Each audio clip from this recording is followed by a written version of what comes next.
Shabbat Shalom à tous et à toutes. Aujourd'hui, lecture de la paracha Vayeri, chapitre 47, verset 29 à 50, verset 26. Chapitre 47. Les jours d'Israël approchant de leur terme, il manda son fils Yosef et lui dit : « Si tu as quelque affection pour moi, mets, je te prie, ta main sous ma hanche, pour attester que tu agiras envers moi avec bonté et fidélité, en ne m'ensevelissant point en Égypte.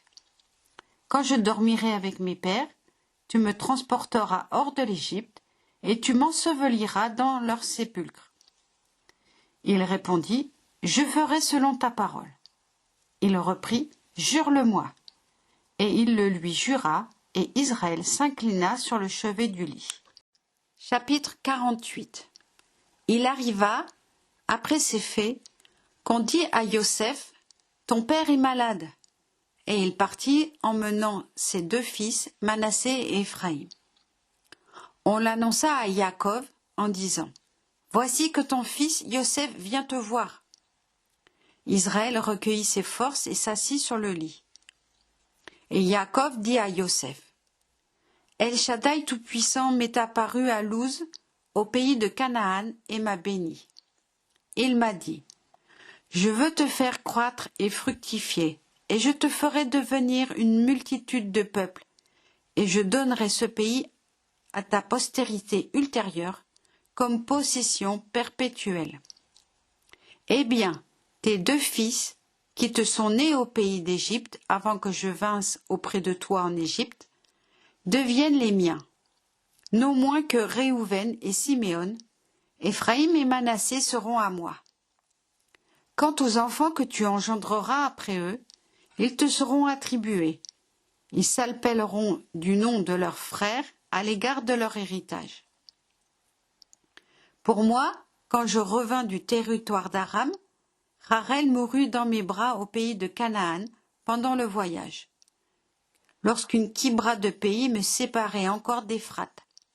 Je l'inhumai là, sur le chemin d'Éphrate, qui est Bethléem. Israël remarqua les enfants de Yosef et lui dit : « Qui sont-ils ceux-là » Yosef répondit à son père : « Ce sont mes fils que Élohim m'a donnés dans ce pays. » Yaakov reprit : « Approche-les de moi, je te prie, que je les bénisse. » Or les yeux d'Israël, appesantis par la vieillesse, ne pouvaient plus bien voir.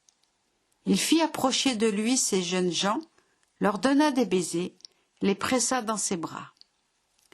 Et Israël dit à Yosef : « Je ne comptais pas revoir ton visage, et voici que Élohim m'a fait voir jusqu'à ta postérité. » Yosef les retira d'entre ses genoux et se prosterna devant lui jusqu'à terre. Puis Yosef les prit tous deux, Éphraïm de la main droite à gauche d'Israël et Manassé de la main gauche à droite d'Israël, et il les fit avancer vers lui. Israël étendit la main droite, l'imposa sur la tête d'Éphraïm, qui était le plus jeune, et mit sa main gauche sur la tête de Manassé. Il croisa ses mains, quoique Manassé fût l'aîné. Il bénit Yosef, puis dit : « Que l'Élohim, dont mes pères, Abraham et Isaac, ont suivi les voies, que la divinité qui a veillé sur moi, depuis ma naissance jusqu'à ce jour, que l'ange qui m'a délivré de tout mal, bénisse ces jeunes gens.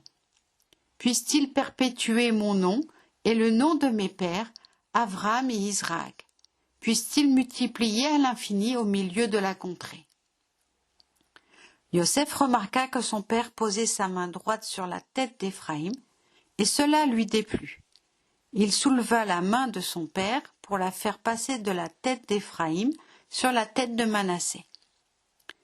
Et il dit à son père : « Pas ainsi, mon père, puisque celui-ci est l'aîné, mets ta main droite sur sa tête. » Son père s'y refusa et dit : « Je le sais, mon fils, je le sais.